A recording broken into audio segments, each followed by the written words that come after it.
What's up everyone and welcome back to the MMA Zone. Today, let's get started with Leon Edwards shuts down Jorge Masvidal after BMF calls for title shot. UFC welterweight champion Leon Edwards will likely defend his 170-pound title against Kamaru Usman in a highly anticipated trilogy bout next year. Despite that, various contenders in the division have continued to call for fights with the newly crowned champ, including bitter rival Jorge Masvidal. This week, Masvidal called for a fight against Edwards, telling the champion to step up to the plate so the two can settle their long-standing beef. Leon, step up to the plate, bro. You begged and cried and did all this bullshit before when I was fighting for the titles. Now you got the belt. Let's go. The comments unsurprisingly didn't sit too well with the champ, who was quick to fire back on Twitter, saying, "Refer to me as Mr. Edwards or Sir, and get on your knees and beg, and I may consider it."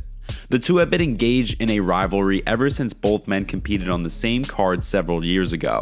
While Masvidal was giving an interview backstage, Edwards said something that brought out the fire of the Cuban superstar. With his hands behind his back, Masvidal approached Edwards before delivering his now famous three-piece and a soda. The altercation saw Edwards sustain a pretty gnarly cut on his face, leading many to think that the UFC would inevitably book a bout between the two. Despite that, a fight never materialized. The way fighters like Daniel Cormier saw things, Masvidal didn't think Edwards was worthy of a fight for him. Fast forward to the present day, and Edwards seems to be ready to take the same stance with Masvidal in an attempt to flip the script. Of course, it's important to mention that Masvidal is in the midst of a slump that has seen him lose 3 straight fights. In addition to begging Edwards for a shot, he will likely also have to pick up a win to cement any potential #1 contender status. Sean O'Malley confident in role of underdog at UFC 280. Although Sugar Sean O'Malley hasn't been a betting underdog in any of his previous UFC bouts, he seems to be taking the situation in stride going into his #1 contender showdown with Petr Yan next weekend. With just about a week to go until the two men share the octagon, O'Malley spoke about his status as a betting underdog during a recent podcast, explaining why he feels as though people are counting him out simply because of his online persona. O'Malley can frequently be seen posting funny videos online mocking training while also smoking marijuana, leading many to question just how seriously he takes his training camps. In his eyes, he takes his preparation more seriously than most. Everything's so dialed in, but people don't see that, and I'm not necessarily having someone follow me around like, get this, I'm gonna get in the cold plunge, get this, I'm gonna go train, get this, I'm gonna eat perfect. Like, that's not really the content I create. So it's not really what people see. Although O'Malley is the underdog, champion Aljamain Sterling, who is also competing on the UFC 280 card, believes he could jump out to an early lead on the scorecards with a high volume of strikes. The way he sees things, if Petr Yan takes too long to analyze the game of O'Malley in the first round, it could spell defeat for the former champion if the fight goes the distance.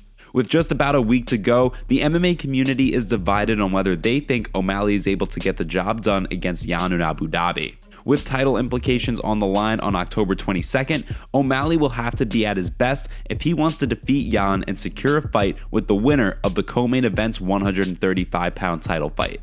Next up, Paddy Pimblett called out by Terrance McKinney for saying he can't find an opponent.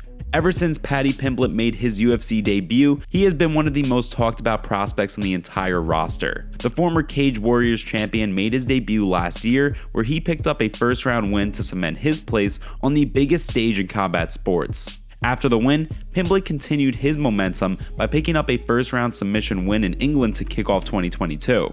With a 2-fight win streak in the UFC under his belt, Pimblett picked up arguably the biggest win of his career this summer when he defeated Jordan Levitt in a highly anticipated showdown at UFC Fight Night London.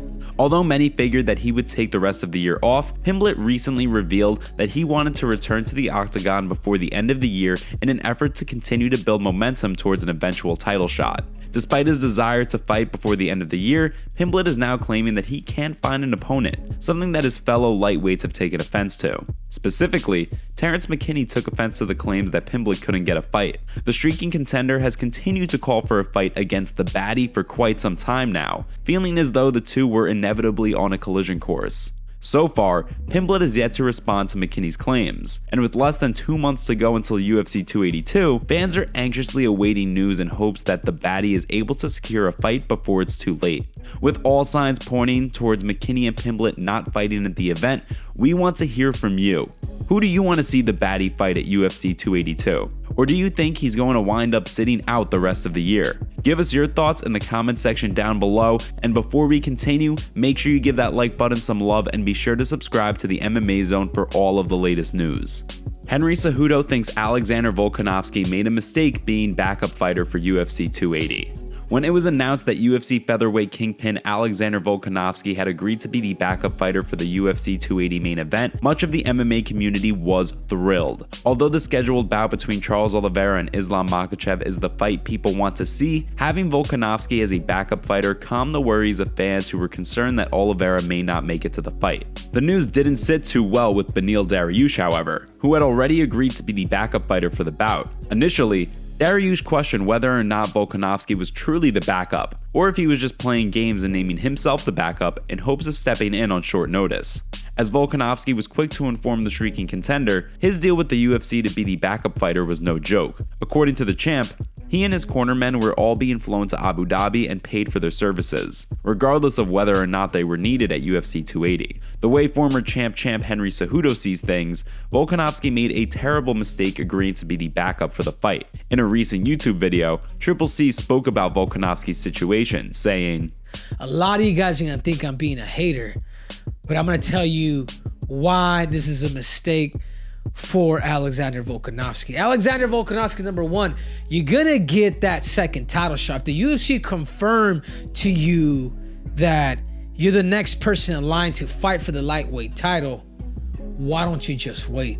Whether or not Volkanovski's services are needed remains to be seen. With that said, should either Charles Oliveira or Islam Makhachev fail to make weight for the fight, the featherweight champ will be on hand, ready to step in. And now for our breaking news story of the day, we have Islam Makhachev going off on Daniel Cormier. In a recent interview with Shaq MMA, Islam was asked what he thinks about DC appearing in the WWE. Here's what he had to say. Fellow AKA superstar Daniel Cormier made his WWE debut as a referee.